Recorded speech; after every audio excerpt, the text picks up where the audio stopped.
സാങ്കേതിക തകരാറിനെ തുടർന്ന് ബംഗളൂരുവിൽ വിമാനം അടിയന്തര ലാൻഡിംഗ് നടത്തി. ഹൈദരാബാദിൽ നിന്ന് ഹുബ്ബള്ളിയിലേക്ക് പറന്ന ഫ്ലൈ 91 എയർലൈൻസ് ആണ് അടിയന്തര ലാൻഡിംഗ് നടത്തിയത്.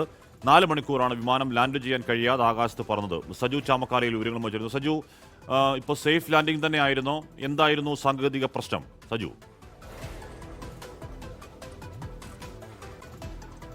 കാശ്മീർ വലിയൊരു അപകടമാണ് ഒഴിവായത്. ഇന്നലെയായിരുന്നു ഈ സംഭവം ഉണ്ടായത്. പക്ഷേ ഇതിന്റെ ദൃശ്യങ്ങളടക്കം പുറത്തു വന്നത് ഇന്നാണ്. അതായത് ഇന്നലെ ഉച്ചയ്ക്ക് 3 മണിയോടുകൂടി ഹൈദരാബാദിൽ നിന്നും പറന്നുയർന്ന ഫ്ലൈ 91 എന്ന 70 സീറ്റർ വിമാനം ഇന്നലെ 4:30 ബംഗളൂരുവിൽ, അതായത് ഹുബ്ബള്ളിയിൽ ഇറങ്ങേണ്ട വിമാനമായിരുന്നു. പക്ഷേ ഈ വിമാനം ലാൻഡ് ചെയ്യുന്നതിന് തൊട്ട് മുൻപായി വിമാനത്തിൽ ചില സാങ്കേതിക തകരാറ് കണ്ടെത്തുകയും പിന്നീട് ലാൻഡ് ചെയ്യാനാവാതെ 4 മണിക്കൂറോളമാണ് വിമാനം ആകാശത്ത് വട്ടം വിട്ട് പറന്നത്. അതിനുശേഷം രാത്രി 7:30 ബംഗളൂരുവിലെ കെമ്പഗൌഡ വിമാനത്താവളത്തിൽ അടിയന്തര ലാൻഡിംഗ് നടത്തി. എന്തായാലും വിമാനത്തിലെ യാത്രക്കാരുടെ, അതായത് വിമാനത്തിനുള്ളിലുണ്ടായ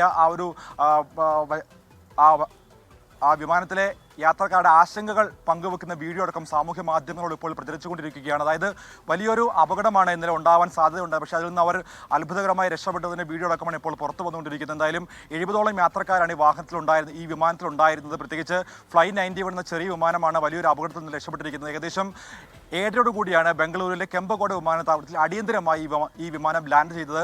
വിമാനത്തിന് സാങ്കേതിക തകരാർ മൂലമാണ് വിമാനം ഇന്നലെ അടിയന്തര ലാൻഡിംഗ് നടത്തിയതാണ് ഇപ്പോൾ വിമാന അതോറിറ്റി ഇപ്പോൾ വ്യക്തമാക്കുന്നത്.